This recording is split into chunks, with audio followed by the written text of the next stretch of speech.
Hey everyone, and welcome back to the Rise Factor. Today I have Kayla Fenech joining me from Ray White in Western Sydney. I actually was looking up when Kayla and I first got connected, and it was back in 2024. And man, have I seen this woman just continue to rise and do some incredible things in the BDM space. So, firstly, welcome Kayla to the Rise Factor. Thank you, Sarah. Thank you so much for having me. I'm really excited to be here today. I'm so excited. And Kayla and the listeners joining, just give a little bit of a round of applause because this is Kayla's first podcast. So we're popping her cherry today. So, there might be some nervousness of it. That's okay. But you were definitely someone that I wanted to come on because, you've been getting a lot of spotlight at the moment, which is so well deserved. And I'm really glad that, you're using your voice to inspire other BDMs. So, Kayla, some BDMs listening might not know, who you are or where you work. So, can you tell us a bit about who you are and where you work and why you got into real estate? So firstly, you've already mentioned I'm Kayla Fenech. I work at the Ray White United Group here in Western Sydney. We're about 8 offices now, so quite a big office space and quite a big team. I got into real estate firstly starting out as a receptionist and then worked my way up to like a leasing officer, property manager assistant, managed my own portfolio for a few years and then stepped into that new business BDM role. And now I'm here, as a senior BDM. What I like to do in my free time, I like to do the river walk. So I'm local to Penrith. I enjoy doing the local river walk out here. It kind of lets me reset for the week and just kind of decompose and just not worry about work. Sometimes I'm still on my emails as I'm doing that, but it's good to just, throw on a podcast. I listen to your podcast a few times while I'm doing that too, Sarah.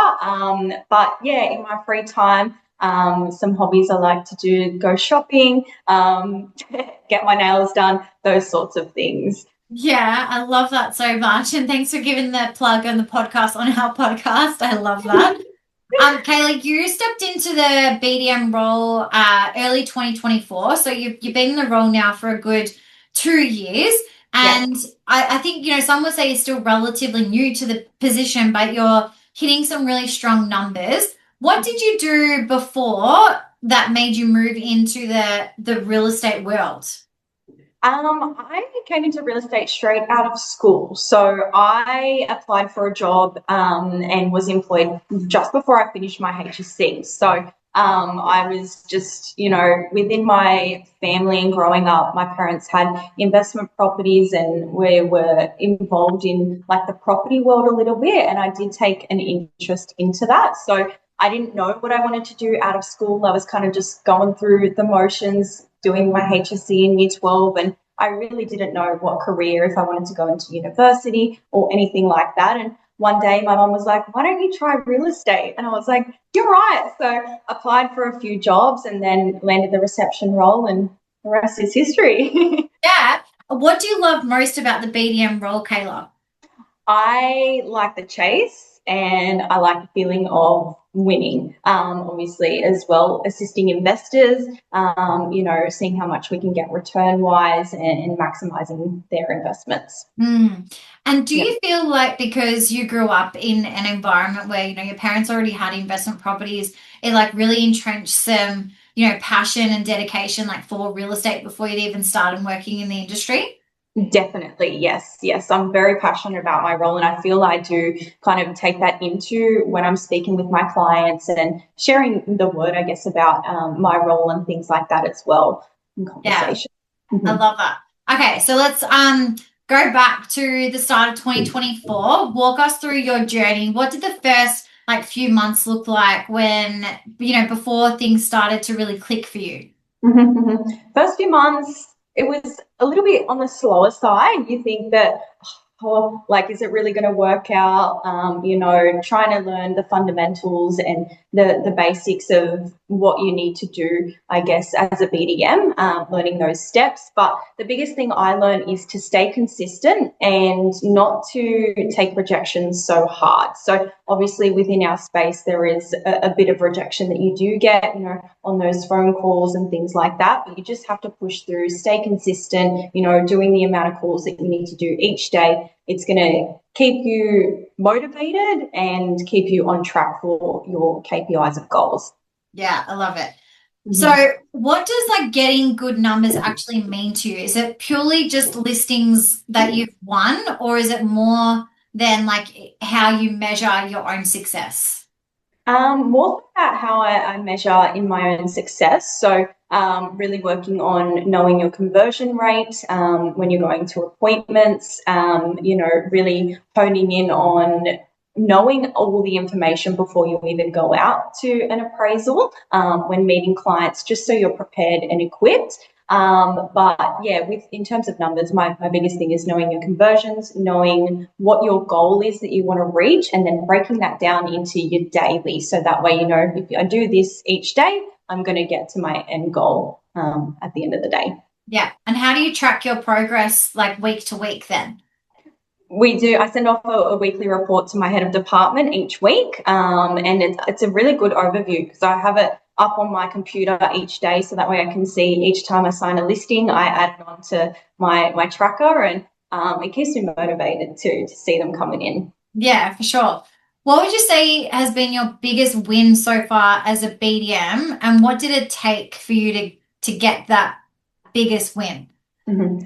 Biggest win would be number one in New South Wales last year at the Ray White Awards. So I wasn't expecting it. It came out of nowhere, especially being my first year at the network last year. So I was really surprised, but that would have to be my biggest win so far. And what did it take to get there? Just staying consistent. I used to work really, really long hours. I thought that was what it took. And I didn't have a team back then, so I was doing everything end to end by myself. So I think, yeah, it was just staying consistent and being disciplined.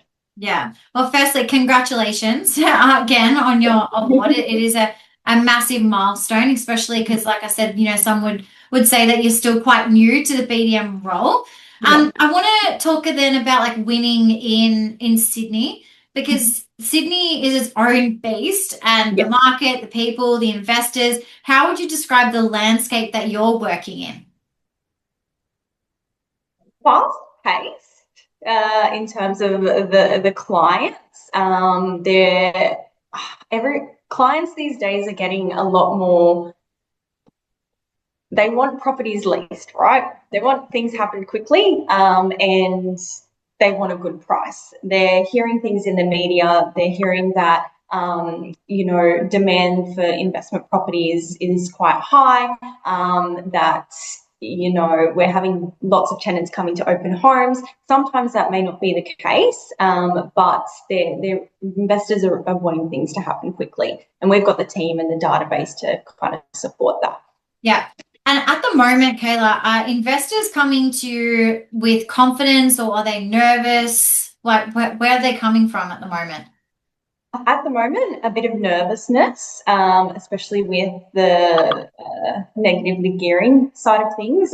Conversations I'm having these past few days have been kind of around that. But overall, owners are nervous because of the interest rate rises. Yeah. And how are you combating that at the moment?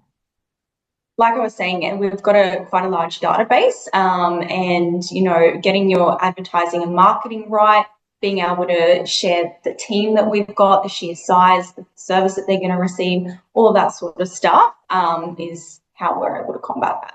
Awesome. Okay. So now I want to go into I feel like there's still a lot of BDMs just trying to pitch for the business. So how do you stand out when it comes to your appraisal, or when you're face to face with a client and you want that business and you want to win that business? I think it comes down to energy a lot of the time, from me personally, especially on the initial phone call. I feel like you just need to be present with your clients, really try and connect with them on a deeper level, not just focus on the transaction, because it's not a transaction. You want to build a relationship with them. And I feel like, when you're in, I'm always hyper. I'm always like, I'm passionate about my role. So I feel like I'm a very energetic person when it comes to going in the door and meeting with clients. So I think that's my biggest thing. Yeah. So we spoke about like some wins, but has there been any particular challenges over the last couple of years for you? And if there were, like, how did you overcome those challenges? Good question. Challenges, I would say, like I was circle back to it. Rejection. You get rejection on the phone quite a bit, especially when you are calling such a big kind of, I would say, database or calling through numbers. So biggest thing would for me is the rejection. But when you get rejected, you just need to stay on to that client. Yes, you need to be polite about it. If they're not interested at the time, that doesn't mean that they're never going to be interested in the future. So just, keep them in your database, still keep following up, no is not no forever. And then just stay on to them that way. Yeah. Okay, so you're like 2 years into the role and you're already performing so well. Do you have like a daily routine or an ideal week or some non-negotiables that you have? Mm-hmm. Non-negotiables would be firstly my stock management. So obviously signing on lots of numbers, you have a lot of owners to keep updated and keep happy as well, because you want to provide a good service. It's not about just winning the business and leaving it to be. Once you sign it up, to keep that relationship and do a really great result and be proud of it. So I guess first things first, the first thing that I do when I come in is update all of my owners. So that way they're all updated, and then I can move on to doing my calls for that day, and then checking my emails and then going out to open homes. So structured days, but main thing is keeping your owners updated and then making sure you're hitting your KPIs. Sure.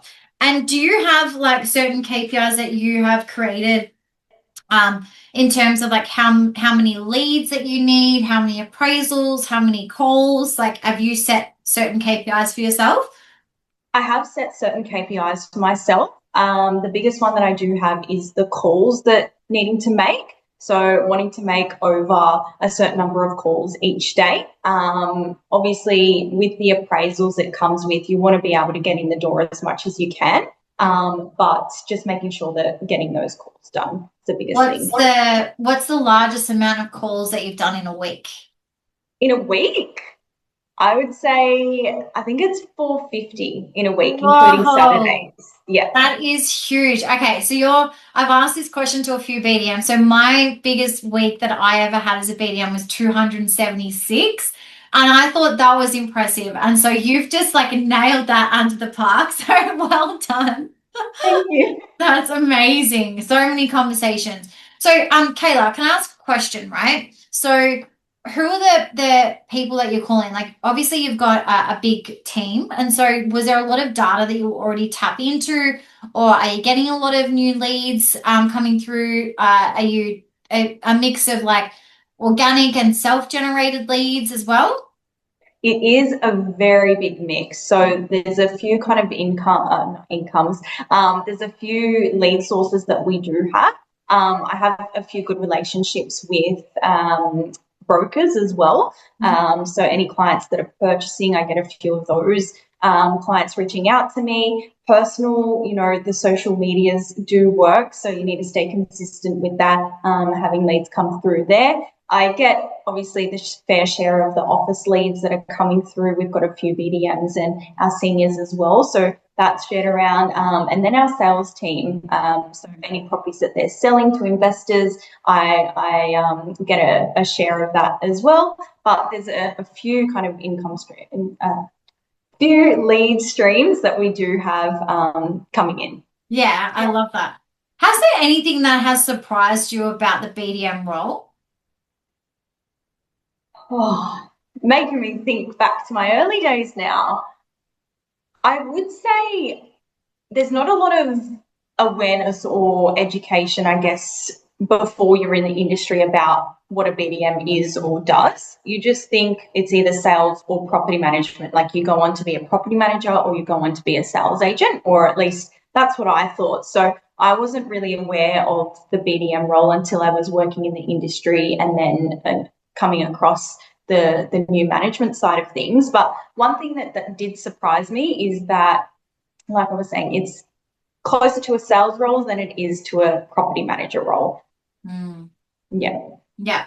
And so what support have you had that has helped you transition into the BDM role successfully?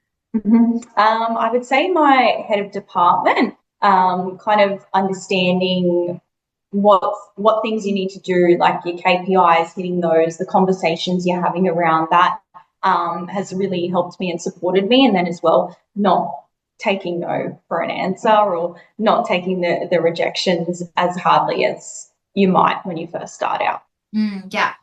And is there a person or a book or a moment or a mindset that has been the biggest influence on you as a BDM now? I would say just within our company, more so just my head of department and then our director as well. They're both really, really good at what they do. So Carl is our head of department. He managed quite a number of properties before he came head of department, and his conversion rate was quite high when he was doing the BDM and new business side of things. So I take a lot on from him and his learning. And then Peter Diamantidis, you probably heard of him. He does really, really well, and I admire what he's done, and take that into my daily stuff as well. I love it. I love it so much. Okay, so Kayla, tell me a bit more about like your relationships with your clients and how you help and the things that you do to like build trust and essentially, win more business. Can you tell us how that looks? Biggest thing for me is to, like I was saying before, understand the client, understand their interests, understand what their motivation is of why they're moving. So there might be a new job role, new job opportunity, or they might be wanting to go closer to family. And when I'm having those initial conversations with my owners, I'm taking down my notes so that way I can remember and revert back. Because when you're in this role with such a volume and you're making all those phone calls, you still want to make every client personable and remember those conversations that you've had. So just making those notes and then circling back to it and checking in with them when you're speaking with them on, if you're in the process of the leasing campaign, or if they're moving for work, how is that transition? Have you settled in well? If they've just had a baby, asking them about that, and just making it more personable than, like I was saying before, a transaction. Okay. I love that. And what about a tech stack? Like what would be a non-negotiable tech stack for a BDM? What did A you tech say? stack like CRM or like resources, anything, any type of automations or anything that you use every day that you just could not live without as a BDM? Could not live without a video on my phone. No, I use like voice to text a lot, so it's a lot easier to pump out messages, or instead of, I don't really use bulk messages, but when I'm having those conversations, voice to text, so I don't have to type. And I have pre-filled like text when I type in a word, like for my regards or things like that, it'll pre-fill a whole sentence that I've already generated. So I just type that in 2 seconds and then it will generate what I needed to say, Yeah, essentially. cool. And what about CRM? Do you use a CRM system? Yes, I use ALO. ALO, yeah. And you're loving using ALO, helping you make your job easier? Yes, definitely, quite a lot. I just did a chat with them last week as well, just in regards to that platform for growth. And I think it's really helped a lot because you can pre-fill a lot of the things. So that way you're not having to think about, oh, I've got to do this, I've got to do that. It's all checklists. So not everything's in my brain to kind of think about doing. Yeah, for sure. Okay, so if someone's sitting where you were in 2024, so they're brand new to the BDM, perhaps they're nervous, not sure if they can do it, or what would you want to say to them? Just be yourself.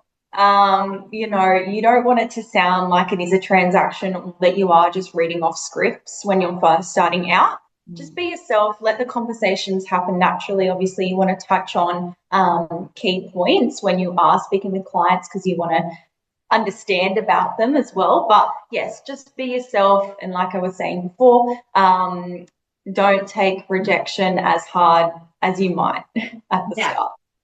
Okay, so where do you see yourself in your career in the next like 2 years, Kayla?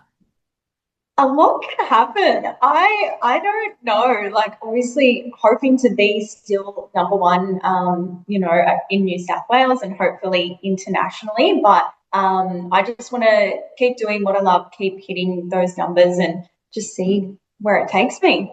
Yeah. And so what's your goals look like for numbers for 2026? Like what's ideally what would you like to sign? Oh, I signed 400 last year, so I'm hoping to hit over that, and it seems to be on track, but we'll see. We'll see how we go. We've only got a few more months left for the financial year, so yes. Incredible. Amazing. All right. So to wrap it up, Kayla, what's one thing you would want every BDM listening to either change or implement into their role to make a bigger difference in our property management community? To make a bigger difference, I think again, circling back to what I was saying, don't make it transactional. You're a real human, share a little bit about yourself when you're speaking with your clients so they know you are human as well. And just you want to have a long-term relationship with them. So just making sure you are remembering a little bit about them and touching on that and keep checking in with them, I think would be the biggest thing. Phenomenal. And Kayla, if anyone wants to connect with you further or reach out, perhaps they might want to have a chat and learn more about how, you did 400 managements and how you keep sane during that time. Where can they connect with you further? On a lot of platforms. So I've got my Instagram. You can find me at kayla.fenech at realestate.com. I'm pretty sure it is at real estate. That's my Instagram. I'm sure Sarah will pop it Yes. up. You can also email me or text me, call me at any time. My mobile number and that I'm sure Sarah will share as well. Yes, I will. I'll share your details below. Kayla, thank you so much for coming on today. A massive congratulations again for not you just your numbers, but the contribution for coming on, sharing your wisdom with more of the newer BDMs that are starting out. And we look forward to celebrating your goals and hitting your goals again this year. Thank you so much. Thank you for having me. I appreciate it. My pleasure. And for all of our listeners today, as always, keep rising. Bye.